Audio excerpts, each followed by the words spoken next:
పరలోకమందున్న మా కన్న తండ్రి, మీకు ఘనమైన శ్రేష్టమైన అతి పరిశుద్ధమైన నామమునకు స్తుతులు స్తోత్రాలు చెల్లిస్తున్నాము తండ్రి. మరొక ఈ పునరుద్ధాన దినము రోజున మమ్మల్ని అందరినీ కూడా మీ పాదాల చెంత చేర్చి తండ్రి, మీ వాక్యాన్ని తండ్రి ధ్యానించుకున్నటకు మీరు మాకు దయచేసిన ఈ గొప్పదైన తరుణాన్ని బట్టి మీకే స్తుతులు స్తోత్రాలు చెల్లిస్తున్నాం. ఇంతవరకు కూడా పాటలు యందు మిమ్మల్ని గనపరిచాం. ఈ సమయంలో మీ వాక్యాన్ని తండ్రి మేము ఆలోచన చేస్తుండగా, ధ్యానిస్తుండగా మాకు సమయోచితమైన జ్ఞానాన్ని దయచేయమని వేడుకొనుచు చెబుతున్న నాకు మీకు పరిశుద్ధాత్మ యొక్క శక్తిని నాకు అనుగ్రహించమని మీ ప్రియ కుమారుడు మాలోక రక్షకుడు యేసుక్రీస్తు నామంలో ఈ ప్రార్థన అడిగి వేడుకుంటున్నాము తండ్రి. ఆమేన్, ఆమేన్.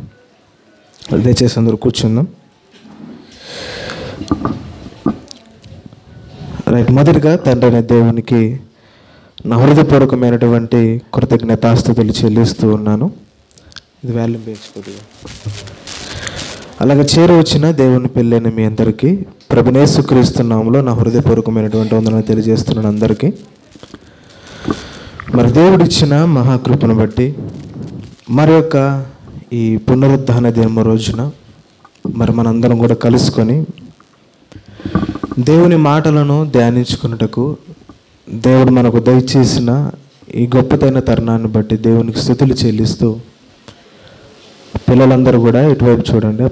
పిల్లలతో వదిలేయండి, మీరు వాక్య వైపు చూడండి. మరి దేవుని విషయాలను కొన్ని మాటలు మనం ఆలోచించేద్దాం.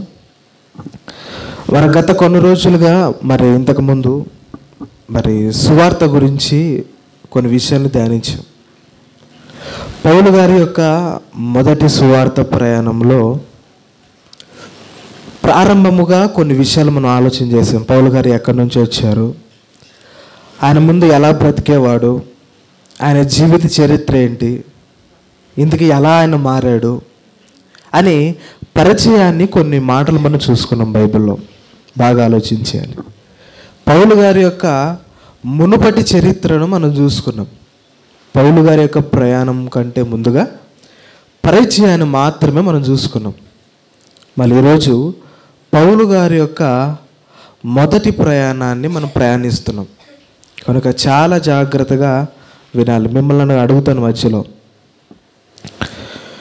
ఈ మొదటి సువార్త ప్రయాణానికంటే ముందుగా బుధవారం రోజు మీకు చెప్పాను ఏం జరిగిందో. ఈ మొదటి సువార్త ప్రయాణం కంటే ముందుగా ఏం జరిగింది? పౌలు గారు బర్నబా గారు ఎక్కడికి వెళ్ళారు? ఎక్కడి నుంచి ఎక్కడికి వెళ్ళారు? అంతేకు నుంచి యెరూషలేము యూదయ దేశానికి వచ్చారు. అక్కడి నుంచి మరలా ఎక్కడికి వెళ్ళిపోయారు? మరలా అంతేకుకి వెళ్ళిపోయారు. అక్కడి వరకు మనం చూసుకున్నాం కదా. ఇప్పుడు మొదటి సువార్త ప్రయాణాన్ని ప్రారంభిస్తూ పరిశుద్ధాత్మ దేవుడు వాళ్ళు ఎలాగ ఎన్నుకుంటున్నాడో మనం ఆలోచించాలి. రైట్. బాగా చాలా జాగ్రత్తగా మనం ఆలోచించాలి. అపోస్తలుల కార్యములు 13వ అధ్యాయము, అపోస్తలుల కార్యములు 13వ అధ్యాయము మొదటి వచనం నుంచి ఆలోచించేద్దాం.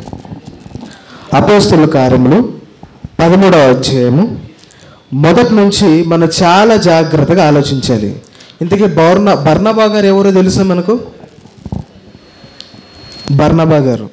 ఇంతకీ పౌలు గారికి బర్నబా గారికి ఎక్కడ వాళ్ళిద్దరు కలిశారు మొట్టమొదటిగా? పౌలు గారు. ఎందుకంటే పౌలు గారి గురించి మనకు తెలుసు. ఎందుకంటే ఇప్పుడు పౌలు గారితో సహా ఎవరున్నారు? ఇప్పుడు బర్నబా గారు ప్రయాణం ఇద్దరు కలిసి చేస్తున్నారు. ఇప్పుడు పౌలు గారితో సహా బర్నబా గారు ఉన్నారు. మళ్ళీ బర్నబా గారు ఎక్కడి నుంచి వచ్చారు? దమస్కులో పౌలు గారు ఉన్నారా? పట్టుబడిన తర్వాత యేసుక్రీస్తు వారిని మరి ఆడ ఎన్నుకొని కొన్ని రోజులు అక్కడ సువార్త ప్రకటిస్తారు. అక్కడ సువార్త ప్రకటించిన తర్వాత యెరూషలేము పట్టణానికి వస్తారు. యెరూషలేములో ఎవ్వరు నమ్మరు ఈయన చెప్పే మాటలకి. ఎవరు చెప్పే మాటలకి? పౌలు గారు చెప్పే మాటలకి ఎవ్వరు నమ్మరు. నమ్మని ఆ సిచ్యువేషన్లో బర్నబా గారు వస్తారు. బర్నబా గారు ఆదరిస్తారు. అప్పుడు మనకు ఎదురవుతాడు బర్నబా గారు. పౌలు గారి కన్నా సీనియర్గా ఉన్న వ్యక్తి ఎవరంటే బర్నబా గారే. ఫస్ట్ వాక్యంలో మరి బోధ చెప్పే విషయంలో మొదటిగా ఉన్నవారు ఎవరు అని అంటే బర్నబా గారు. సీనియర్ బర్నబా గారు కదా, జూనియర్ పౌలు గారు కదా. బర్నబా గారు ఎక్కడ ఎదురయ్యారో బర్నబా గురించి కూడా మనం కొన్ని విషయాలు ఆలోచించేయాలి. కాబట్టి యెరూషలేములో మనకు ఎదురయ్యాడు. అక్కడ మొదటిగా పౌలు గారిని చేరదీసిన వ్యక్తి బర్నబా గారు. అక్కడ పరిచయం ఏర్పడుతుంది అక్కడ నుంచి. అలాగా ఈ ఇద్దరు కలిసి ఇప్పుడు ప్రయాణాన్ని ప్రారంభిస్తారు. చూద్దాం. అపోస్తల కార్యములు 13వ అధ్యాయము. అపోస్తల కార్యములు 13వ అధ్యాయము 1వ వచనం నుంచి ఆలోచించేద్దాం. అంత్యకులోనున్న సంఘములో బర్నబా నిగేరనబడిన సుమియోను, కురేనీయుడైన లుకియా, చతుర్థాధిపతి అయిన హేరోదుతో కూడా పెంచబడిన మన ఏను సౌలు అను ప్రవక్తలను బోధకులను ఉండిరి. ఎక్కడ ఉన్నారు ప్రజెంట్ వీళ్ళందరూ కూడా? అంత్యకులో ఉన్నారు కదా. అంత్యకులో ఉన్న తర్వాత ఏం జరిగిందో మనం ఆలోచించాలి. వారు ప్రభువును సేవించుచు ఉపవాసము చేయుచుండగా పరిశుద్ధాత్మ ఎవరెవరు అక్కడ ఉపవాసంలో తర్వాత ప్రార్థనలో ఉన్నారట? అదే మైక్ వాల్యూని తగ్గించి నువ్వు చదివే వాక్యం అది మైకుది. అక్కడ ఏమంటున్నాడంటే వారు ప్రభువును సేవించుచు. ఎవరెవరు అంటే సౌలు గారు, తర్వాత బర్నబా గారు, మిగతా వాళ్ళందరూ కూడా అంత్యకులో ఉండి ఏం చేస్తున్నారు? ప్రభువును సేవిస్తూ ఉపవాసాలతో ఉన్నారట. అప్పుడు పరిశుద్ధాత్మ దేవుడు ఎంట్రన్స్ అవుతాడు. అక్కడ చెబుతూ పరిశుద్ధాత్మ నేను బర్నబాను సౌలును పిలిచిన పని కొరకు వారిని నాకు ప్రత్యేక పరుషుడని వారితో చెప్పాను. ఇప్పుడు ప్రత్యేక పరుస్తున్నాడు. ఎందుకు? మొదటి సువార్త ప్రయాణాన్ని గురించి పరిశుద్ధాత్మ దేవుడు వారి మధ్యకి వచ్చి వారికి సపరేట్గా వారి పనికి పంపించేయండి, ఏర్పరచండి అని చెబుతూ ఈ మాటలు చెబుతున్నాడు. తర్వాత ఏమంటున్నాడు? అంతటా వారు ఉపవాసం ఉండి ప్రార్థన చేసి వారి మీద చేతులుంచి వారిని పంపించారట. ఎక్కడికి? సువార్తకి. ఇక్కడ నుంచే పౌలు గారి బర్నబా గారి యొక్క సువార్త ప్రయాణం ప్రారంభమవుతుంది. రైట్. ఇప్పుడు కొన్ని పట్టణాలు మనకు ఎదురవుతాయి. పట్టణాలు, ఆ పట్టణాలు పేరు మనకి బాగా గుర్తుంటేనే తప్ప మనకి ప్రదేశాలు ఏంటో మనకు అర్థం కావు. ఇప్పుడు పౌలు గారు ఎక్కడి నుంచి ఎక్కడికి వచ్చారు? ప్రస్తుతానికి ఎక్కడ ఉన్నారు ఇప్పుడు అంటే అంత్యకులో ఉన్నారు. అంత్యకులో నుంచి పౌలు గారు బర్నబా గారు ఇప్పుడు బయలుదేరారు. ఎక్కడికి? సువార్తకి ప్రయాణానికి. రైట్. మొట్టమొదటిగా ఈ మొదటి సువార్త ప్రయాణంలో మొదటిగా వెళ్ళిన ఊరు ఏంటనంటే కింద చదువుతూ 4వ వచనం చూద్దాం. కాబట్టి వీరు పరిశుద్ధాత్మ చేత పంపబడిన వారై సెలూకయకు వచ్చారు. ఎక్కడికి వచ్చారు? ఇప్పుడు అంత్యకు నుంచి సెలూకయకు వచ్చారట. మ్యాప్లో మనకు కనపడుతున్నాయా ఈ పట్టణాల పేర్లు?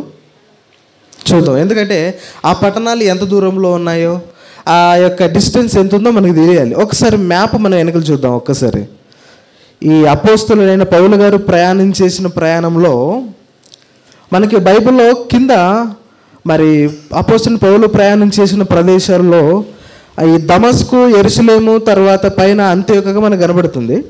బాగా ఆలోచించాలి. కింద నుంచి చూస్తే అరేబియా అనేది ఒక సముద్రం, అరేబియా పైన యెరూషలేము కనపడుతుంది. అలాగే పైకి వెళ్తే దమస్కు కనపడుతుంది. అలాగే ఇంకా పైకి వెళ్తే అంత్యోకగా మనకు కనపడుతుంది. రైట్. అక్కడ ఉన్నారు ఇప్పుడు ప్రజెంట్ వాళ్ళు. ఆ అంత్యకు నుంచి ఎక్కడికి వెళ్ళారట? సెలూకయకు వచ్చారు. సెలూకయ మనకు అంత్యకు పైనే మనకు కనపడుతుంది. ఓకే, అంత్యకు పైనే కనపడుతుంది. రైట్. అక్కడికి వచ్చారట. కాబట్టి వీరు పరిశుద్ధాత్మ చేత పంపబడిన వారై సెలూకయకు వచ్చి అక్కడ నుండి ఓడ ఎక్కి కుప్రాకు వెళ్ళిరి. ఎక్కడికి వెళ్ళారట? ఫస్ట్ ఎక్కడికి ప్రారంభమయ్యారు? ఎక్కడి నుంచి వచ్చారు వాళ్ళు? అంత్యోక. తర్వాత సెలూకయ. మూడవ ప్రదేశం ఏంటి? కుప్రా కదా, కుప్రా. ఈ ప్రదేశము బర్నబా గారి యొక్క సొంతూరు. కుప్రా అనేది బర్నబా గారి యొక్క సొంతూరు. అక్కడికి వచ్చారు ఇప్పుడు ఎవరు? పౌలు గారు, బర్నబా గారు. ఫస్ట్ అంత్యోకియ, తర్వాత సెలూకియ, తర్వాత ఎక్కడికి వచ్చారు? కుప్రాకి వచ్చారు. అంటే ఇదంతా కూడా ఓడ ప్రయాణం. అంతేకు నుంచి సెలూకయ్యక మామూలుగా వచ్చారు. అక్కడి నుంచి ఈ కుప్రాకి రావాలంటే ఆ యొక్క మార్గాలు లేవు. మరి ఎలా వచ్చారంటే వీళ్ళు ఓడ మార్గంలో, సముద్ర మార్గంలో వాళ్ళు వచ్చారు కుప్రాకి. రైట్. కుప్రా నుంచి మరి ఎక్కడికి వెళ్ళారు చూడాలి. వారు సలమీలో ఉండగా యూదుల సమాజ మందిరములలో దేవుని వాక్యం ప్రకటించుచూ ఉండేరు. ఎక్కడున్నారంటే ప్రజెంట్ ఇప్పుడు వాళ్ళు కుప్రాలో ఉండి కుప్రాల నుంచి సలమీలకు వచ్చారు. సలమీ కూడా మనకు అక్కడ మ్యాప్లో కనబడుతుంది. వెనకల కుప్రా పక్కనే ఉంటుంది సలమీ. బాగా ఆలోచన చేస్తే ఈ కుప్రా పక్కనే సలం అనే ప్రాంతం కనబడుతుంది. ఆ ప్రాంతం నుంచి ఆ ప్రాంతంలో ఉన్నారు, సలమీలో ఉన్నారు ఇప్పుడు వీళ్ళందరూ కూడా. ఇక్కడ మనకి మొదటి సువార్త ప్రేమలో ఎవరెవరు బయలుదేరని చెప్పాను మీకు? పౌలు గారు, వీళ్ళిద్దరు బయలుదేరారు. వీళ్ళతో పాటు మరొక వ్యక్తి కూడా బయలుదేరుతారండి. ఎవరంటే యోహాను గారు బయలుదేరుతారు. ఈ యోహాను గారు ఎవరు? ఇంకో యోహాను కదా. ఈ యోహాను గారు ఎవరు అని అంటే, మనము మొన్న బుధవారం రోజున పేతురు గారు తప్పించేసుకొని ఒక ఇంటికి వస్తాడని చెప్పాను మీకు కదా. యోహాను గారి ఇంటికి వస్తారు. ఆయన పేరు మొదటిగా వేరే పేరు ఉంటుంది. ఏంటి? మార్కు. ఆయన పేరు మార్కు, మారు పేరు గల యోహాను గారు. ఆయన ఈ ఇద్దరితో కూడా బయలుదేరుతారండి.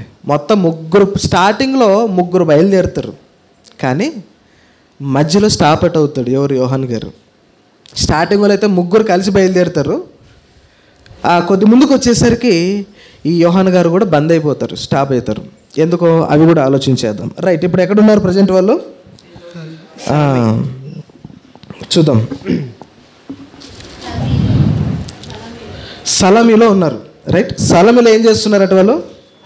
యోహాను వారికి ఉపచారము చేయువాడై ఉండెను. యోహాను గారు కనబడుతున్నారు మనకి ఇప్పుడు.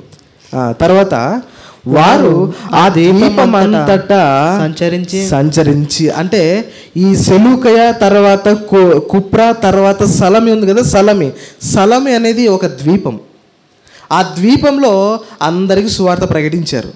అక్కడ సువార్త ప్రకటించిన తర్వాత అక్కడి నుంచి మరొక పట్టణానికి వస్తారండి.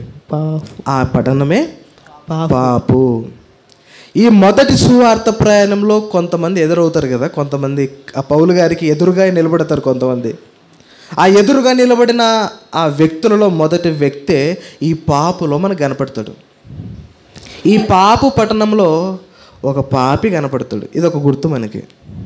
ఎవరైనా ఎవరు కనపడతాడు? ఇందుకే ఏంటి పరిస్థితో మనం ఆలోచించేద్దాం. రైట్.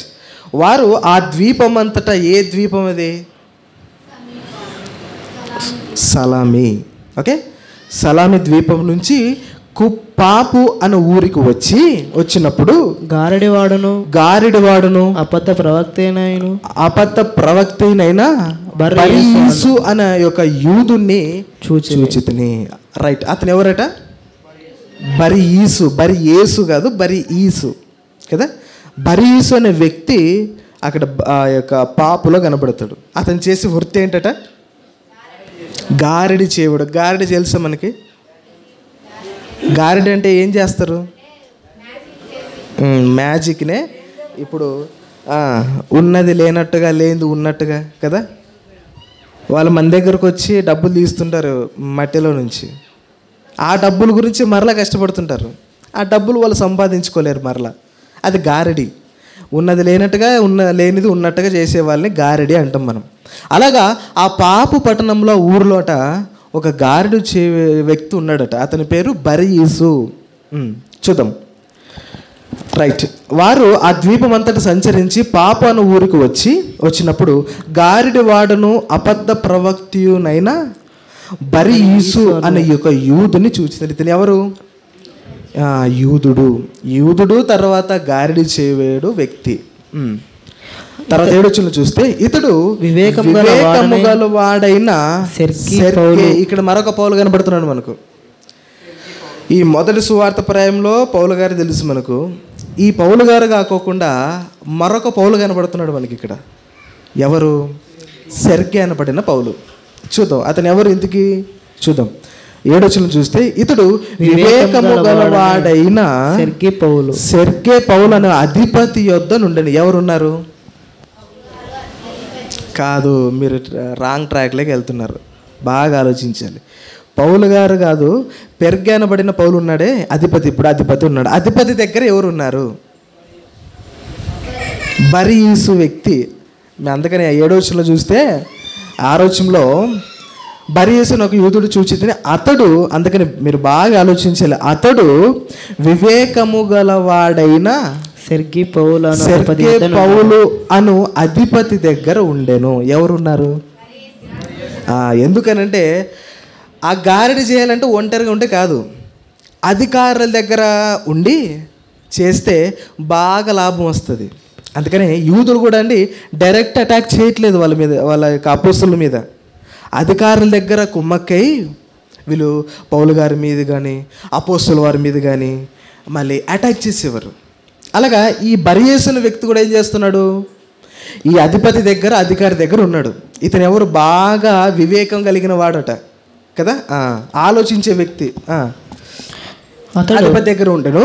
అతడు బర్నబాను సౌలును పిలిపించి దేవుని వాక్యమును వినగోరెను. ఏం చేయాలనుకున్నాడట? సెర్గే అనబడిన పౌలు గారు ఏం చేయాలనుకున్నాడు? అధిపతి ఆ పాప పట్టణానికి పౌలు గారు, బర్నబా గారు, యోహాను గారు వచ్చారు. వచ్చేసరికి ఈ పౌలు గారు, సెర్గే అనబడిన పౌలు గారు ఆయన చెప్పే మాటలు విన్నాడు. కొన్ని విని వాళ్ళ ఇంటికి లేకపోతే ఆయన దగ్గర పిల్లంపించుకొని వాక్యం వినాలని కోరుకున్నాడట. ఎవరు? అధిపతి సెర్గే అనబడిన పౌలు గారు. కానీ ఇప్పుడు ఈ పౌలు గారు వచ్చారనుకో, నిజాలన్నీ బయటపడతాయి. బాగా ఆలోచించాలి. పౌలు గారు వచ్చారనుకో, అపోస్తలుడైన పౌలు గారు వచ్చేసరికి నిజాలన్నీ బయటపడతాయి. కాబట్టి ఈ యొక్క సెర్గే అనబడిన పౌలు దగ్గరికి వీళ్ళిద్దరు వస్తారు. వచ్చేసరికి ఈ ఇంకో అతను ఉన్నాడు కదా, ఎవరు అని అంటే ఈ గారడి చేసేవాడు. అతను ఏం చేస్తారంటే ఈ వీళ్ళ దగ్గర వచ్చిన తర్వాత వీళ్ళ మీద ఎన్నో మాటలు చెప్తాడు మరలా. ఎందుకంటే ఈ పౌలు దగ్గరికి, సెర్గే అనబడిన పౌలు దగ్గరికి అపోస్తలుడైన పౌలు గారు వచ్చారనుకోండి, నిజమేంటో తెలిసిపోతుంది.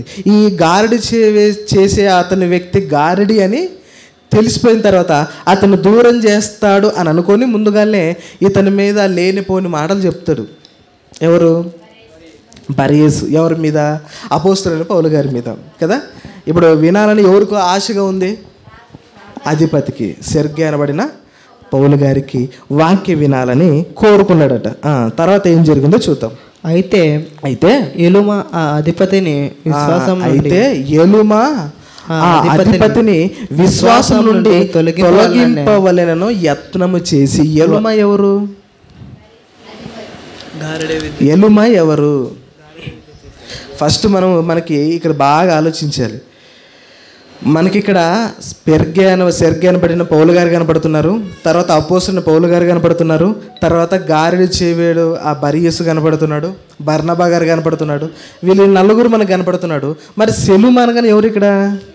ఎలుమా, క్షమించండి, ఎలుమా ఎవరు అనేది దానికి అర్థం కూడా ఇవ్వబడింది. ఏంటి ఎవరు? ఆ ఎలుమ ఎవరు కాదు, గారడి చేయవాడే వ్యక్తినే ఎలుమా అని అంటారు. దానికే కింద చెప్తున్నాడు. అయితే ఎలుమ ఆ అధిపతిని విశ్వాసం నుండి తొలగింపవలెనని యత్నం చేసి వారిని ఎదిరించాడు. గారడి చేయవాడు ఏం చేస్తున్నాడు అంటే పౌలు గారు చెబుతున్న మాటలకు ఇద్దరి పౌలు వేరు చేస్తున్నాడట. ఎందుకు? నిజం చెప్పామనుకో పౌలు గారిని దూరం పెట్టేస్తాడు. ఇక పౌలు గారు ఇతను దూరం పెట్టేస్తాడు. ఎవరిని? గారడి చేసే బరియసుని. ఎందుకంటే ఇన్ని రోజులు ఏదో నామకార్థంగా చేసేవాడు కదా, గారడి చేసేవాడు. ఈ గారడి చేసే దగ్గరికి పౌలు గారు వచ్చేసరికి అతను భయం పట్టేసుకుంది. ఇక వామ్మో నా దగ్గరికి వచ్చేసారు, మా దగ్గరికి ఇక ఆయన వచ్చేసిన తర్వాత నా ఆటలు ఇక సాగవు, కాబట్టి ఏదో ఒకటి అతని మీద కక్ష పెట్టాలి, ఏదో ఇద్దరిని దూరం చేసేయాలి. అందుకని ఇక్కడ చెప్తే ఏమంటున్నాడు ఇక్కడ? అయితే ఎలుమ ఆ అధిపతిని విశ్వాసం నుండి తొలగింపవలెనని ప్రయత్నం చేస్తున్నాడు. పౌలు గారు చెప్పి ఆ విశ్వాసంలో దూరం చేయాలని ఎలుమ ట్రై చేస్తున్నాడు మొత్తానికి. అది పౌలు గారు గ్రహించారు. చూద్దాం మాటలు కూడా. ఎలుమ అనే పేరునకు దానికి అర్థం చెబుతూ ఎలుమ అనే పేరునకు గారడివాడని అర్థము. ఎవరు గారడివాడు ఇక్కడ? బరియేసు. అంటే బరియేసుకి మరొక పేరు ఉంది ఇక్కడ, ఏంటి? ఎలుమా కదా. ఆ వృత్తికి మరో పేరేంటి? ఎలుమా. ఆ వ్యక్తి వచ్చి 2 పౌలు విరగొడుతున్నాడట విశ్వాసంలో నుంచి.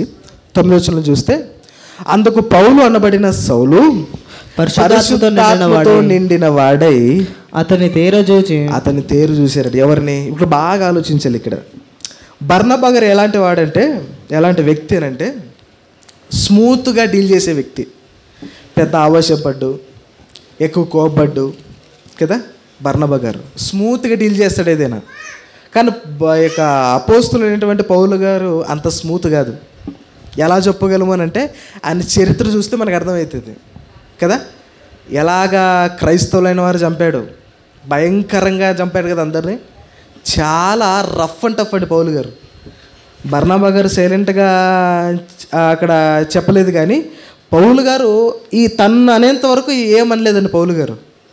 ఈ బరియేసు అనే వ్యక్తి పౌలు గారిని అనింటే ఆయన ఏం సైలెంట్ ఉండేవాడు, ఏమనేవాడు కాదు. కానీ ఇక్కడ ఏం చేస్తున్నాడంటే, పౌలు గారు సెర్గా అనబడిన పౌలు గారికి వాక్యం చెబుతుంటే, విశ్వాసములు పెడుతుంటే ఈయన మధ్యలో వచ్చి విడగొడుతుండే. అప్పుడు పౌలు గారికి చాలా కోపం వేసింది.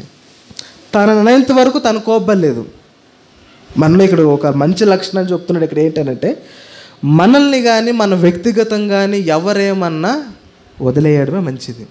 కానీ వాక్యం దగ్గరకు వచ్చేసరికి ఏదన్నా అన్నప్పుడు మనం రియాక్ట్ కావాలి. ఇక్కడ పౌలు గారిలో మనకు కనపడుతుంది ఆ మంచి లక్షణం. అది చూద్దాం. రైట్, 9వ వచనం ఏమంటున్నాడు? అందుకు పౌలు అనబడిన సౌలు పరిశుద్ధాత్మతో నిండిన వాడై అతన్ని చూశాడండి. ఒక చూపు చూసాడట. ఎవరిని చూశాడు అని అంటే, గార్డ్ చేసేవే అతన్ని చూశాడు. ఎవరు చూశారు? ఏ పౌలు గారు? మన పౌలు కదా, అపోస్తులుడైనటువంటి పౌలు గారు. ఎందుకు చూడవలసి వచ్చిందని అంటే, సెర్గా అనబడిన పౌలుని చెడగొడుతున్నాడు అక్కడ, విశ్వాసంలో ఉన్న సెర్గా అనబడిన పౌలు గారిని. అందుకనే కోపం వచ్చి ఏమంటున్నాడు, ఇక ఒకవైపు చూశారట. ఆ మాట చూడండి ఎలా ఉందో. 10వ వచనం చూసి, అతడు తేరు చూసి అతన్ని ఎలా తిడుతున్నాడు అంటే, ఎంత భయంకరంగా పోలుస్తున్నాడు అంటే చూడాలి. సమస్త కపటముతోను సమస్త దుర్మార్గముతోను నిండినవాడా, అపవాది కుమారుడా. ఇంకేమంటున్నాడు? అపవాది కుమారుడా, సమస్త నీతికి విరోధి, నీవు ప్రభు యొక్క తిన్నని మార్గములు చెడగొట్టుట మానవ. అంటే ఫస్ట్ టైం జరుగుతుందా ఇది? మనం ఎప్పుడు అంటాం చెప్పండి? నువ్వు మానవ ఎన్నిసార్లు చెప్పాలి? నువ్వు మానవ అంటున్నాడంటే అర్థం ఏంటి? ఇది ఒకసారిలో జరగలేదు, గతంలో ఎన్నోసార్లు జరిగింది. క్రీస్తు మార్గాలను తప్పు త్రోవలు పట్టిస్తున్నాడు బరియేసిన వ్యక్తి. అందుకనే ఎంత నీట్గా వివరిస్తున్నాడు చూడండి ఈ పౌలు గారు బరియేసుని గురించి కదా. ఏమంటున్నాడు? మళ్ళా చదువుతామంటున్నా. అతని తేరు చూసి సమస్త కపటముతోనూ సమస్త దుర్మార్గముతోనూ నిండినవాడా. అంటే కపటం అనేది ఆయనలో ఉందా? ఉంది. ఎలాగా? ఎందుకు అని అంటే, ఈ పౌలు గారు విన్న తర్వాత, పౌలు గారు చెప్పే మాటలు సెర్గా పడిన పౌలు గారు విన్న తర్వాత అతను ఏంటి అర్థమవుతుంది, నువ్వు ఇన్ని రోజులు చేసేది మోసం కాబట్టి దూరం చేయాలి. కాబట్టి కపటం అతని హృదయం ప్రారంభమైంది. ఇక తర్వాత ఇంకోటి ఏమంటున్నాడు? దుర్మార్గం కాదా చెప్పండి? నిజం చెప్తున్నాడు ఇన్ని రోజులు, అబద్ధమే కదండి ప్రకటిస్తుండేది సెర్గా అనబడిన ఈ గారడి చేయబడే వ్యక్తి. అందుకనే భయంకరంగా దూడుతున్నాడు ఇక్కడ. వాడా అపవాది కుమారుడు. ఒక్క మాటలు చెప్పేశాడు. ఇక ఏమన్నాడు? ఇక అపవాది కుమారుడా. కింద ఏమనుంది పుట్టినట్లో? అపవాది అంటే ఎవరైనా రాయబడింది కింద? సాతాను. అంటే సాతాను యొక్క కుమారుడా. అసలు ఈ మాట ఎంత భయంకరమైందో తెలుసా ఈ మాట? ఏ మాట? అపవాది కుమారుడా. అసలుకి అపవాది కుమారుడా అని అతను అంటున్నాడు అంటే అతను ఎన్ని లక్షణాలు ఉంటే ఆ మాట నిండాలి కదా. దుర్మార్గంతో నిండిపోయాడట. తర్వాత కపట హృదయంతో నిండిపోయినాడట తన హృదయం. అంటే పౌలు గారికి అర్థమైపోయింది. వచ్చిన రోజు పసిగట్టేసాడు, ఇప్పుడు అడ్డుపడుతున్నాడు. ఇక ఇంకా ఆగలేక అతని మీద తిడుతున్నాడు. ఇంకేమంటున్నాడు? సమస్త నీతికి విరోధట. ఎవరు అంటే ఈయన ఈ ఫస్ట్ టైం కాదు పౌలు గారు వచ్చి పౌలు గారికి వాక్యం చెప్పిండేదనమాట. మొత్తానికి ఎంతోమంది వాక్యాన్ని అతను వింటున్నా సరే తప్పు త్రోయబడుతున్నాడట. ఎవరు? ఈ యొక్క గాలి చేయడు వ్యక్తి. అందుకనే సమస్త నీతికి విరోధి కదా, అంటే వాక్యానికి అడ్డుపడుతున్నాడు మొత్తానికి. తర్వాత నీవు ప్రభు యొక్క తిన్నని మార్గము ప్రభు యొక్క తిన్నని మార్గములను చెడగొట్టుట మానవ చెడగొడుతున్నావు నువ్వు. మానవైక ఎన్నిసార్లు ఎంతోమంది చెప్పిండాలి ఈ మాట, ఎంతోమంది హెచ్చరణ చేసింటాడు దేవుడు. అతనికి ఫస్ట్ టైం కాదు ఇది. ఎందుకంటే ఈ మాటలు మేము బాగా చదివితేనండి మనకు అర్థమైపోతుంది. ఏమంటున్నాడు? సమస్త నీతికి విరోధి నీవు ప్రభువు యొక్క తిన్నని మార్గములు చెడగొట్టుట నీవు మానవ. ఇన్ని రోజులు నువ్వు చేసావే, ఇంకెన్నిసార్లు మీకు చెప్పాలి? ఇక మీరు మానరా? ఇక మీరు మానరా అని ఇంక పౌలు గారు క్లాస్ పీకుతున్నాడు. ఇక తర్వాత ఏం జరిగిందో చూద్దాం. ఇదిగో తిన్నని మార్గములు అంటే ఏంటి? మధ్య మార్గం, క్రీస్తు యొక్క అడుగు జాడలే మార్గం, తిన్నని మార్గం. అంతేకాని మార్గం అంటే వేరే రూట్లో మనం ఆలోచించకూడదు. మంచి జీవితం, క్రీస్తు యొక్క అడుగు జాడలు నడవడమే మార్గం. అది ఇక్కడ బైబిల్ కూడా మరి గతంలో మనకి ఈ పేతురు గారి సందర్భంలో అని అనుకుంటాం, ఒక వ్యక్తి ఎదురవుతాడు. ఎవరు అని అంటే రాత్రి బాప్తిసం తీసుకుంటాడు ఆయన. ఎవరైనా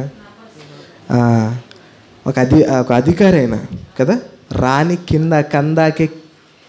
ఆవిడ కింద కందాకే ఆయన రాణి కింద వర్క్ చేసే వ్యక్తి అయినా ఆయన ఏం చేశాడంటే, పేతురు గారు అక్కడ వచ్చిన తర్వాత నాకు ఈ మార్గం తెలియట్లేదు అన్నప్పుడు పేతురు గారు చెప్తాడు. అక్కడ కూడా మార్గం అనే మాటను సంబోధిస్తాడు, అక్కడ పలుకుతాడు. అక్కడ మార్గం అని అంటే ఆ యొక్క దేశం నుంచి, ఐగుప్తు దేశం నుంచి అనుకుంటా, వేరే దేశం నుంచో యెరూషలేం పట్టణానికి వచ్చి అక్కడి నుంచి వెళ్ళడానికి ఆ కనిపించే మార్గం గురించి మాట్లాడలేదు ఆయన. నాకు ఈ వాక్యాలు నాకు అర్థం కావట్లేదు అని చెప్తాడు అక్కడ. అలాగే ఇక్కడ మార్గములు అంటే అర్థం ఏంటి? ఆయన యొక్క జీవితం కదా, మంచి మార్గము. రైట్. చెడగొట్టడం మానవ. 11 వచ్చిన చూస్తే, ఇదిగో ప్రభువు తన చెయ్యి మీద ఎత్తి ఉన్నాడు. నీవు కొంతకాలము. ఈ మాట బాగా ఆలోచన చేస్తేనండి, ఎప్పుడు ఎత్తుతారు చెప్పండి చెయ్యి కదా?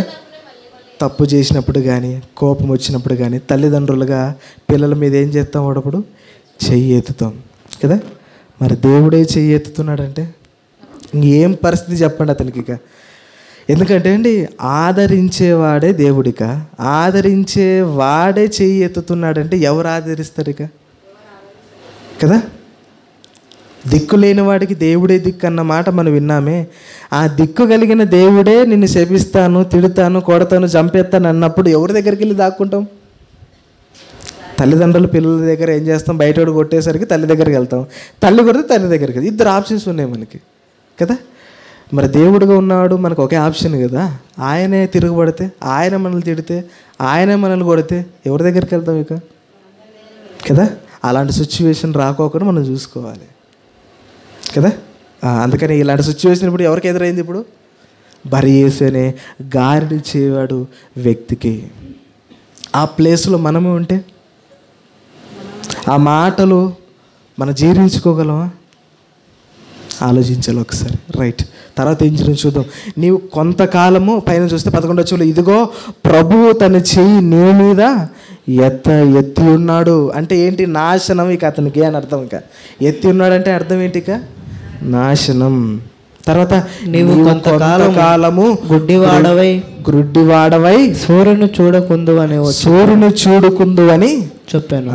ఏం చేశాడు? ఇక శపించాడు. ఇక అతని కళ్ళు ఏమైనా అయిపోయాక వెంటనే మబ్బును కొంతకాలమే, మొత్తం చచ్చిపోయేంత వరకు కాలం కూడా చెప్పలేదు. ఎందుకంటే దేవుడు కొంతమందికి పాఠాలు నేర్పిస్తుంటాడు, గుణపాఠాలు నేర్పించేటప్పుడు కొన్ని దెబ్బలు తగులుతూ ఉంటాయి.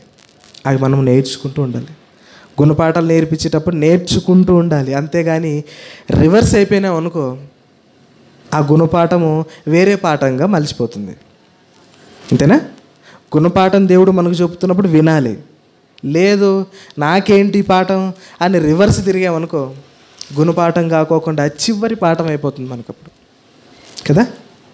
అది ఇక్కడ చెబుతూ ఏమంటున్నాడు ఇక్కడ, గుడ్డివాడై వై అక్కడ చెబుతూ నువ్వు కొంతకాలం గుడ్డివాడవై సూర్యుని చూడకుందువని చెప్పాను. ఆ మాట చెప్పగానే పౌలు గారు వెంటనే మబ్బును చీకటి కమ్మెను గనుక అతడు తిరుగుచు ఎవరైనా చెయ్యి పట్టుకొని నడిపింతురా అని వెదుగుచుండెను. ఇంతవరకు పౌలు గారు రాకముందు ఎలా ఉండేవాడు అతని జీవితం కదా, అధికారి దగ్గర లైఫ్ కదా అతనిది. ఎందుకంటే ఇప్పుడు ఇన్ని రోజులు అబద్ధపు జీవితంలో ఉన్నాడండి అతను కదా. కానీ ఎప్పుడైతే నిజం వచ్చిందో, అంటే పౌలు గారు వచ్చేసారో, ఇంకా మొత్తం కూడా గుడ్డివాడైపోయాడు. తన యొక్క ఆటలు అక్కడి వరకు స్టాప్ అయిపోయినాయి కదా. రైట్. మన జీవితంలో కూడా మనం ఎలా ఉంటామంటే అప్పుడప్పుడు ఇంకా నాదే కదా జీవితం, ఇక దేవుడు నన్నేం చూడట్లేదులే, నా జీవితము నా లైఫ్ నా ఇష్టం, ఎవరు అవసరం లేదు అని అనుకుంటున్నామేమో. ఒక్కొక్కసారి మనం ఆలోచించాలి. అప్పుడప్పుడు దేవుడు పాఠాలు నేర్పిస్తున్నారు, గుణపాఠాలు కదా. అప్పుడు కూడా నేర్చుకోకపోతే ఇంకా సమాప్తంగా చేసి పడేస్తాడు మనం. ఇన్ని రోజులు అతని చేష్టలు, అతని యొక్క పనులు సాగాయి. కానీ పౌలు గారు నిజమైనది వచ్చేసరికి డూప్లికేట్ ఏమైపోయింది తెలిసిపోయి, అందరూ తెలిసిపోయింది అక్కడ కదా. అంటే తర్వాత ఏం జరుగుతుందంటే అండి, చూద్దాం మాటలు కూడా. అధిపతి జరిగిన దానిని చూసి ప్రభు బోధకు ఆశ్చర్యపడి విశ్వసించను. ప్రభు గారు ఏమైనా బోధించారా అక్కడ? ప్రభు అక్కడ లేరే. ఇక్కడ ప్రభు బోధించారని ఉందా? బాగా ఆలోచించండి, బాగా చదవండి మరొకసారి ఏమున్నది అక్కడ. అంతటా ఆ అధిపతి జరిగిన దానిని చూచి ప్రభు బోధకు ఆయన ఆశ్చర్యపడ్డారు. ఎవరు? అధిపతి ఆశ్చర్యపడ్డారు. ప్రభు బోధించారు అక్కడ. ఎవరు బోధించారు? అపోస్తులైన పౌలు గారు, బర్నబా గారు బోధించారు. ప్రభు బోధ అన్నాడు కానీ ప్రభు వచ్చి బోధించలేదు అక్కడ కదా. మనకి ఇది అర్థం కావడానికి కొన్ని విషయాల్లో దేవుడు మనకి అప్పుడప్పుడు మోషే గారి దగ్గరకు కానీ ఆత్మ వచ్చి బోధిస్తూ ఉంటుంది. మరి ఆత్మ బోధించిందా, దేవుడు బోధించాడా? మరి అక్కడ ఆత్మను బోధించింది ఆయన. కొన్ని సందర్భాల్లో దేవదూతలు వచ్చి బోధించాయి కదా. యేసుక్రీస్తు పుట్టేటప్పుడు కూడా కన్యక గర్భవతిగా ఉన్నప్పుడు ఒక దేవదూత వచ్చి చెబుతుంది. ఇక్కడ దేవదూత చెప్పిందా, దేవుడు చెప్పాడా? దేవుని మాటలు వాళ్ళు మోసుకొని వచ్చాయి కానీ సొంతంగా చెప్పలేదు. మనం కూడా అప్పుడప్పుడు లేఖ రాస్తూ ఉంటాం కదా.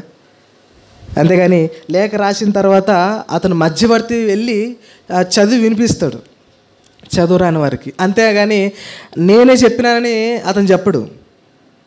నేను బాగా ఆలోచించారు. ఒక లేఖ నేను రాశానండి, ఎక్కడో ఉన్నాడు, లేఖను ఉన్నాడు అనుకోండి, అక్కడ అతను ఉన్నాడు, అక్కడ నేను లేఖ రాశాను. లేఖ రాసిన తర్వాత మధ్యవర్తికి ఎవరు ఉంటారు? పోస్ట్ మ్యాన్ అనే వ్యక్తి ఒకడు ఉంటాడు కదా. అతను తీసుకుని వెళ్ళి అతనికి ఇవ్వాలి. చదువు రాని వాళ్ళకి ఏం చేస్తారు కొంతమంది, అక్కడ చదువు వినిపిస్తారు. అక్కడ ఎలా ఉంటుందంటే నేనే రాశాను అన్నట్టుగా ఉంటుంది. కానీ అతను వెళ్ళిన తర్వాత అతను చదివేటప్పుడు అతను రాసినట్టుగా ఉండదు. అక్కడ బాగా ఆలోచించాలి. ఇక్కడ లేక నేను రాశాను, నా అర్థం, నా బాధ, నా సంతోషం రాశాను. అక్కడ వెళ్ళి అతను చదివాడు, అంత మాత్రం అతని బాధ, అతని సంతోషం అని చదివినట్టుగా ఉంటుందా? కానీ చదివిన మాత్రం అతనే, కానీ రాసిండేది ఎవరు? నేను. కానీ దానిలో సారాంశం మొత్తం కూడా ఎవరి ద్వారా అంటే నేను రాస్తాను కాబట్టి అక్కడ అతను విన్నాడు, చదవడు. అలాగే దేవదూత ఎలాంటిదంటే ఒక వర్ధమానం. ఇలాగే పౌలు గారు కూడా ఇక్కడ ఎవరిలా కనపడుతున్నారంటే ఒక దూత, ఒక వర్ధమానాన్ని అందించే ఒక దూతలాగా మనకు పౌలు గారు కనపడుతున్నారు. అంటే ఇక్కడ పౌలు గారు చెప్పారు కదా, పౌలు గారు చెప్పిన బోధకు ఏం చేశారట? అధిపతి ఆశ్చర్యపడ్డారట. మీరు బాగా ఆలోచించండి. అధిపతి దగ్గరికి వెళ్ళి వాక్యాన్ని బోధించాలంటే ఎంత టాలెంట్ ఉండాలి కదా. అధిపతి దగ్గర నువ్వు చదువు వాళ్ళ దగ్గర, కొంతమంది చదువు వచ్చే వాళ్ళ దగ్గర చెప్పాలంటే మనకు అప్పుడప్పుడు అదోలు అయిపోతాం. అధిపతి దగ్గర వెళ్ళి వాక్యం చెప్పాలంటే ఎంత జ్ఞానము, ఎంత శక్తి అనుకుంటారు కదా, ఆత్మీయ సహాయం. ఇంకోటి ఏంటంటే పౌలు గారు చెప్పారు కదా, ఆ పౌలు గారు బోధ ఎలా ఉందనంటేనండి ప్రతి ఒక్కరికి అర్థమైపోయేదండి ఆయన వాక్యం చెప్పాడంటే. పౌలు గారు వాక్యం చెప్తే ప్రతి ఒక్కరికి అర్థం కావాల్సిందే. అంత గొప్పగా ఆయన వాక్యం ప్రకటించాడండి. ఇదంతా కూడా ఏ ప్రయాణంలో ఉన్నాం మనం? పౌలు గారి యొక్క మొదటి సువార్త ప్రయాణంలో ఉన్నాం. రైట్. మొదటిగా ఎక్కడి నుంచి ప్రారంభమయ్యాడు? అంత్యోక్య, తర్వాత సెలూకయ, రెండవది మూడవదిగా కుప్రా, తర్వాత సలోమి, తర్వాత పాపు. ప్రజెంట్ ఇప్పుడు ఎక్కడున్నాం? ఈ పాపులో మనకు ఎవరు కనపడుతున్నారు బాగా అని అంటే బరియేస్ అనే వ్యక్తి కనపడుతున్నాడు కదా. బరియేస్ అంటే మనకి ఇంకా బాగా అర్థం కావాలంటే పాపులో ఒక పాపు ఉన్నాడు. ఆయన ఎవరు అని అంటే బరియేస్, సింపుల్గా. తర్వాత ఆ బరియేసు గురించి చెప్పాలంటే మొత్తం ఈ వివరణ అంతా కూడా మనకు రావాలి. రైట్. ఇప్పుడు పాపులో ఉన్నారు. పాపుల నుంచి మరొక పట్టణానికి వెళ్తారండి. కింద చూద్దాం పట్టణం కూడా ఏంటో. తర్వాత పౌలును అతనితో కూడా ఉన్న వారును ఓడ ఎక్కి పాపు నుండి బయలుదేరి పంపులియలోనున్న పెర్గేకు వచ్చిరి. ఈ పెర్గె అనే పేరు కూడా మనకు మ్యాప్లో కనబడుతుంది. బాగా చూస్తే పెర్గె అనే పేరు కూడా మ్యాప్లో మనకు బాగా కనిపిస్తుంది. తర్వాత పెర్గేకు వచ్చి అచ్చట యోహాను వారిని విడిచిపెట్టి యెరూషలేమునకు తిరిగి వెళ్ళిపోయాడు. ఈ సువార్త ప్రయాణంలో ముగ్గురు బయలుదేరారు కదా. మొదటగా ఎవరెవరు? బర్నబా గారు, పౌలు గారు, ఇంకో ఎవరు? యోహాను గారు కదా. మారు పేరు గల యోహాను గారు.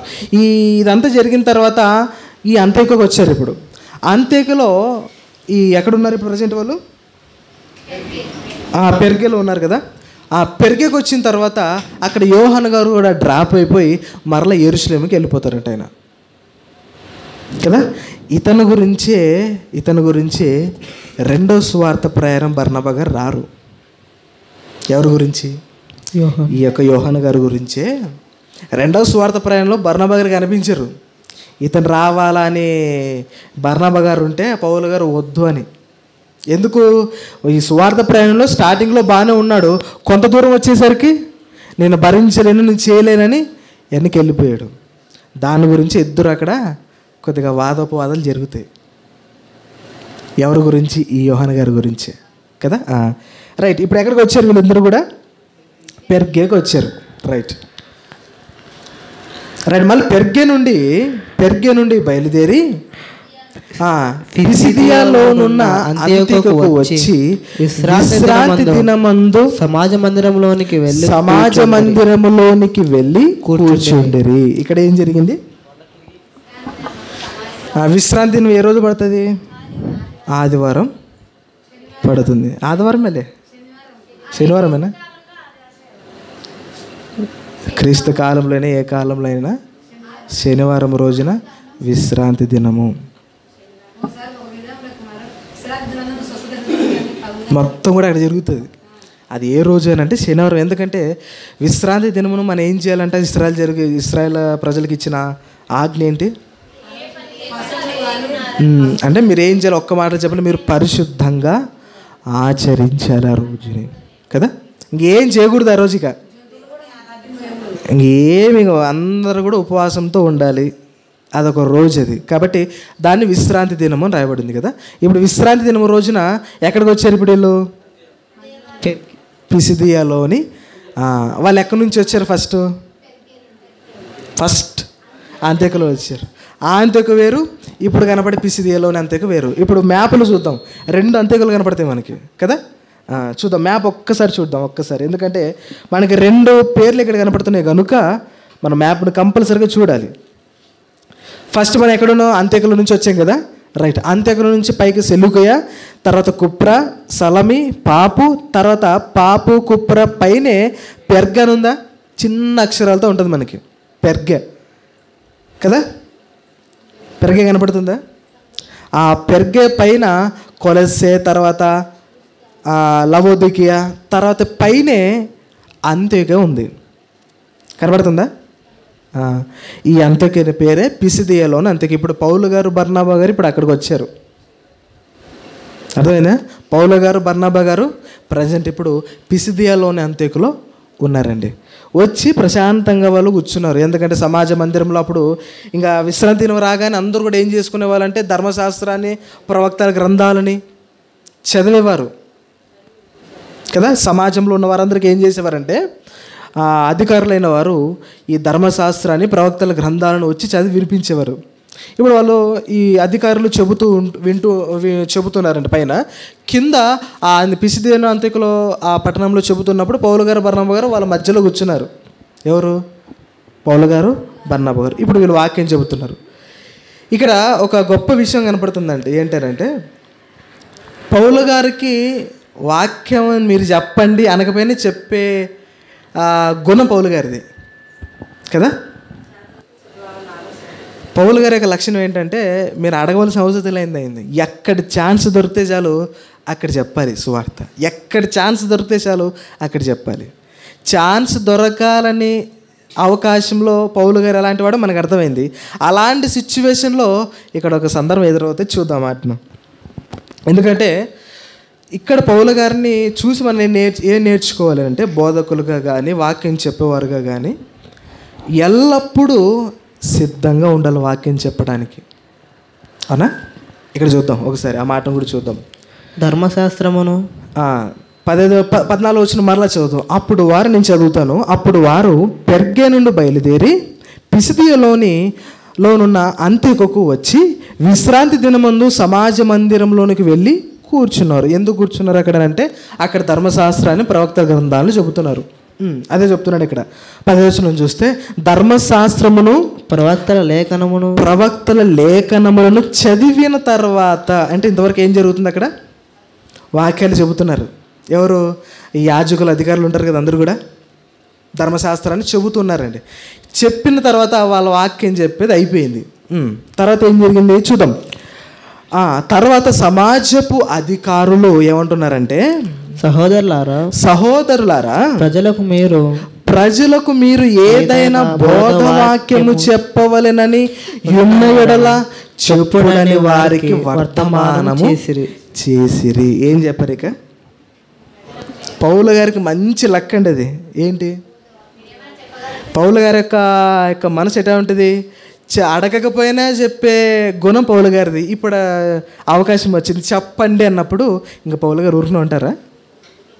ఇంకెందుకు ఊరుకుంటారు? అవకాశం రాకపోయినా ఆయన ఎలాంటిదంటే గెలికి చెప్పేవాడు, అందరినీ కలుపుకొని చెప్పేవాడు. మీకు వాక్యం వినడానికి ఆసక్తి లేకపోయినా పౌలు గారితో మాట్లాడుతున్నారంటే పౌలు గారి వాక్యం వినాలని ఆ ఇంట్రెస్ట్ వచ్చేస్తుంది. అలాంటి వాడు పౌలు గారు. పౌలు గారికి అవకాశం రాక పౌలు గారికి వచ్చేసి ఇంకా పౌలు గారు ఊరిని వండుకోకుండా ఇంకా వాక్యం చెప్తారండి. ఇక మంచి అవకాశం పౌలు గారికి. ఇక ఎందుకంటే ఎప్పుడు కాసుకొనే ఉంటాడు పౌలు గారు. ఎందుకు? వాక్యం చెప్పాలని. ఇప్పుడు మన దగ్గరకు వద్దామండి. వాక్యం చెప్పడానికి ఎప్పుడు మనం రెడీగా ఉంటామా? దేనికి రెడీగా ఉంటాం చెప్పండి?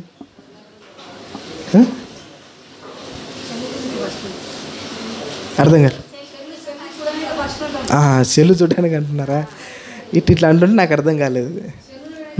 దేనికి ఉంటాం మనం రెడీగా? సెల్లు చూడడానికి రెడీగా ఉంటాం. ఇంకా భోజనం చేయడానికి రెడీగా ఉంటాం. ఇంకా గొడవ పడడానికి రెడీగా ఉంటాం. డబ్బులు సంపాదించడానికి రెడీగా ఉంటాం. ప్రతి దానికి రెడీగా ఉంటాం. కానీ ప్రార్థన చేద్దురండి అంటే సిగ్గుపడుతుంటాం కదా అప్పుడప్పుడు. ప్రార్థన చేద్దాం అవకాశం ఇచ్చినప్పుడు ఎందుకు నవ్వుతుంటారో అర్థం కాదు. అది ప్రార్థన చేద్దాం రండి అన్నప్పుడు నవ్వుకుంటా నేను చేయలేనులేండి అని వెళ్ళిపోతుంటారు వెనక్కి. ఎందుకు సిగ్గుపడుతుంటారు, ఎందుకు బాధపడుతుంటారు నాకు అర్థం కావట్లేదు ఇంతవరకు. ఎందుకు? అదేమో నవ్వే విషయమా? ఇంకా బాధపడాలి మనం. ఏంటి? నేను ప్రార్థన చేయలేకపోతున్నానే అని. వాక్యం చదివేకి ఇచ్చినప్పుడు నేను చదవలేనులేండి. ఇంతవరకు నువ్వు 10th చదివి 2nd ఇయర్ 3rd ఇయర్ చేసినా బైబిల్ చదివేకి రాలేకపోతున్నామంటే ఆలోచించాలి. మనం రెడీగా ఉన్నామా? ప్రార్థన చేద్దారండి, బైబిల్ చదువుతారండి, దేవుని మాటలు కొన్ని చెప్పండి అంటే మనం చెప్పం. మరి దేనికి రెడీగా ఉన్నాం? పౌలు గారిని చూస్తున్నప్పుడల్లా మనందరికీ ఒక మాదిరి కదా. అందుకని పౌలు గారు ఒక్క మాటలు ఏమన్నాడైనా, నేను క్రీస్తుని పోలి నడుచుకున్న ప్రకారం మీరు నన్ను అంటే ఆయన ఒక్క మాటలోనే కాదు కదా, ఎంతో జీవితమే మనకి మాదిరి అయింది. ప్రతి క్షణం ఆయన మనకు మాదిరే కదా. ఇప్పుడు మనకి ఏం ఎదురైంది అక్కడ? పౌలు గారు వాక్యం చెప్పండి అని చెప్పారు అక్కడ. పేరు పెట్టి పైకి రండి, పౌలు గారు మన మధ్యలో ఉన్న పౌలు గారు వచ్చి ఇప్పుడు మనకు వాక్యం బోధిస్తారు అని చెప్పారా? లేదే, పేరు పిలవలేదు, పలానా ఊరు నుంచి అని చెప్పలేదు, ఎవరో చెప్పలేదు. ఆయన ఉద్దేశం ఏంటో తెలుసా? ప్రతి ఒక్కరికి సువార్త చెప్పాలి. ఆయన ఉద్దేశం అంతే. నన్ను పిలిచలేదే కదా. మనకున్న ఒక మంచి లక్షణం ఏంటంటే, ఏం లక్షణం అది? నన్ను పిలవలేదే. ఇదే పౌలు గారు చూస్తేనండి, ఆయన అదేమైనా 2-3 కూడుకున్నది, అది సమాజ మందిరం, అది ఎన్నో వేల మంది ఉంటారు అక్కడ. అంత వేల మందిలో పౌలు గారు పిలవకపోయినా లేచి నిలబడి వాక్యం చెప్పాడంటే అతనుకున్న ఆలోచన ఏంటంటే, పొగుడ్తలు కాదు, ఆయనకు కావాల్సింది వాక్యం చెప్పాలి, సువార్త చెప్పాలి, నిజమైనది అందించాలి సువార్త ద్వారా. ఆయన ఆలోచనది. చూద్దాం ఆ మాటను, ఏం జరిగిందో ఒకసారి చూద్దాం. మరలా ఆ మాటలు చదువుకుందాం. 15వ వచనం నేను చదువుతాను. 15వ వచనంలో, ధర్మశాస్త్రమును ప్రవక్తల లేఖనములను చదివిన తర్వాత సమాజపు అధికారులు సహోదరులారా, వాళ్ళ అధికారులు చెబుతూ, సహోదరులారా, ప్రజలకు మీకు ఏదైనా బోధవాక్యము చెప్పవలెనని ఉన్న ఎడల చెప్పుడని వారికి వర్తమానం చేసిరు. పౌలు గారు ఎవరో తెలియదు అప్పుడు అధికారులకు కూడా. అయినా సరే పౌలు గారిని పిలవనోకున్నా సరే, చెప్పకపోయినా సరే ఆయన లేచి వాక్యం చెప్పాడండి. మరి ఇక్కడ మరొక పాయింట్ ఉంది. ఏంటంటే, అక్కడ సంఘము అనేది అప్పట్లో మనకి ఇంకా సమాజం అందరం అంటే దేవుని కూడుకునే స్థలం ఏం కాదు. అప్పుడు ఆ సిచ్యువేషన్లో ఎవరు వచ్చినా, దైవజనులు ఎవరు వచ్చినా వాళ్ళకి ఏం ఇచ్చారంటే అవకాశం ఇచ్చారు, వాక్యం బోధించడానికి అవకాశం కదా. కొన్ని సంఘాలు అది కనపడదు. ఏంటి, వాళ్ళు ఎంత వాళ్ళైనా సరే వాక్యం చెప్తున్నా చెప్పకపోయినా, చెప్పడానికి వచ్చినా సరే వాళ్ళు కొంతమంది అవకాశం మీరు. కానీ సంఘాలన్నిటికీ మనం గుర్తుపెట్టుకోవాల్సిన విషయం ఏంటంటే, దైవజనులు ఎవరు వచ్చినా వారికి వాక్యం చెప్పే అవకాశం మనం ఏం చేయాలి? ఇది ఒక మంచి లక్షణం. ఎందుకంటే ఆ దైవజనుల ద్వారా దేవుడు మనకి ఏదైనా ఒక పాఠం నేర్పించండొచ్చేమో, మనకు తెలియదు కదా. పౌలు గారి ద్వారా మనకు నేర్పిస్తున్న గొప్ప ఒక లక్షణాలండి ఇవన్నీ కూడా. సువార్తలో రెడీగా ఉండాలి. తర్వాత ఎవరు వచ్చిన సేవకులు కానీ దైవజనులు మనం ఏం చేయాలి? వాళ్ళు ప్రేమించి వారికి అవకాశం, కొన్ని మాటలైనా చెప్పే అవకాశం వాళ్ళకి ఇవ్వాలి. ఆనాడు వారు ఆ అధికారులు మనకు నేర్పిస్తున్న పాఠం ఉండేది. తర్వాత వర్తమానం చేసిరి. అప్పుడు పౌలు నిలబడి చేసేగా చేసి ఇట్లా నేను. ఇక్కడ కూడుకున్న వారందరూ ఎవరట? అన్యులా కాదు. ఇప్పుడు విశ్రాంతి దినమును ఆచారంగా పాటించే వాళ్ళు ఎవరు? అన్యులు కాదు. మరెవరు? ఇశ్రాయేలు ప్రజలు, దేవునికి ఇష్టమైన ప్రజలు ఆనాడు కదా. మరి వారి దగ్గరకు వచ్చారండి. వారి దగ్గరకు వచ్చి ఇప్పుడు సువార్తను ప్రకటిస్తున్నాడు కదా. మళ్ళీ సువార్త ఏమని ప్రకటించాలి? ఆయన ఏమని ప్రకటించాలి సువార్త? పౌలు గారు అక్కడ వచ్చారు కదా. ఇప్పుడు పౌలు గారు మాట్లాడుతున్నారండి. జనరల్గా మనం తెలిసిన వారి దగ్గరికి వెళ్ళిన తర్వాత మనం ఎలా మాట్లాడాలి? పౌలు గారు బాగా ఆలోచన చేస్తే బోధన విధానాన్ని బాగా బోధ చేసేవాడండి పౌలు గారు కదా. పౌలు గారు ఇశ్రాయేల్ ప్రజల దగ్గరికి వెళ్ళారు. ఇప్పుడు తెలియని దాని గురించి మాట్లాడాలి పౌలు గారు. ఎవరు తెలీదు? తండ్రి తెలుసు, పరిశుద్ధాత్మ దేవుడు తెలుసు, కానీ క్రీస్తు ప్రభులు వారంటే అస్సలు తెలియదండి. అసలుకి యూదులు కదా ఆనాడు చంపేశారు. మరి తెలియని వారికి తెలిసేటట్టుగా ఎలా చెప్పాలి మరి? ఇప్పుడు అది చాలా వివేకం అండి. అదే వివేకం అంటే. ఎందుకంటే మత్తయి సువార్తలు అనుకుంటా, పాము వలె వివేకములు పావురం వలె, అంటే ఎక్కడెలా ప్రవర్తించాలో మనకు తెలిసే ఉండాలి. అంతేగాని దీనిని వేరే విధంగా ఆలోచించకూడదు. దీన్ని మరలా ఎలాగ ఆలోచన చేస్తున్నారంటే, నటన చేస్తున్నారు వీళ్ళు క్రైస్తవులు అని పేరు కూడా పెడతారు మనల్ని. అవునా? పేరు పెడతారు. ఎందుకంటే ఈ ఉద్దేశం వేరు. ఇక్కడ పాము వల్ల వివేకులను, తర్వాత పాముర వల్ల నిష్కపటం అనేది వేరే ఉద్దేశం. వాళ్ళు అనుకుంటున్నది వేరే ఉద్దేశం. కనుక ఈడ మనం ఎలా సువార్త ఒక రక్షించాలి అని అంటే మనం ఎన్నో ఆలోచనతో వారికి చెప్పాలి. మనం నేర్చుకున్నది గారు చెప్పవలసినది. వాళ్ళకి ఏది అవసరమో ఆ యొక్క అనారోగ్యాన్ని బట్టి ట్రీట్మెంట్ ఇవ్వాలి. అంతేగాని నాకు డాక్టర్ని కదా ఏదైనా నేను ఇచ్చేస్తానంటే కుదరదు. అది వాళ్ళకి అసలుకి అది వర్కే కాదు కదా. ముఖ్యంగా అది కడుపు నొప్పితో బాధపడుతున్నప్పుడు కడుపు నొప్పి ట్యాబ్లెట్ ఇవ్వాలి ట్రీట్మెంట్ చేసి. అంతేగాని నేను తలకాయ నొప్పి ట్యాబ్లెట్ ఇస్తానంటే ఎట్లా? లేదు, నేను డాక్టర్ని కదా ఏదైనా చెల్లుతుంది అంటే కుదరదు. అది అతనికి ఏది అవసరమో అదే మనం ఇవ్వాలి. పౌలు గారి ద్వారా ఇది మనం నేర్చుకోవాలి. ఈ లక్షణాన్ని మంచిది. అందుకని ఇప్పుడు ఎక్కడికి వెళ్ళారు పౌలు గారు అంటే ఇశ్రాయేల్ దగ్గరికి వెళ్ళారండి. ఇశ్రాయేల్ ఎక్కడున్నారు ప్రజెంట్ ఇప్పుడు? అక్కడ అది సమాజం అందరూ ఏ పట్టణం అది? అంత్యోకియా పట్టణం. పిసిదియాలోని అంత్యోకియాలో ఉన్నారు ప్రజెంట్. కాబట్టి ఈ పౌలు గారు ఎలాగా వాళ్ళకి వాక్యం ఎంత నీట్గా చెబుతారంటే అండి, ఇంకా అరటిపండు ఒలిచేసి తినిపించినట్టు పెడతారండి ఇశ్రాయేల్ ప్రజలు. కనుక పౌలు గారు ఎలా చెప్పారో ఇశ్రాయేల్ ప్రజల గురించి, ఇశ్రాయేల్ ప్రజలకి యేసుక్రీస్తుని ఎలా పరిచయం చేశాడో మరి రేపు వారం మరలా మనం దాన్ని ధ్యానించుకున్నాం. కాబట్టి ఈరోజు మనం తెలుసుకున్న మాటలు ఏంటంటే పౌలు గారి యొక్క మొదటి సువార్త ప్రయాణంలో మొదటి ప్రయాణం ఇది.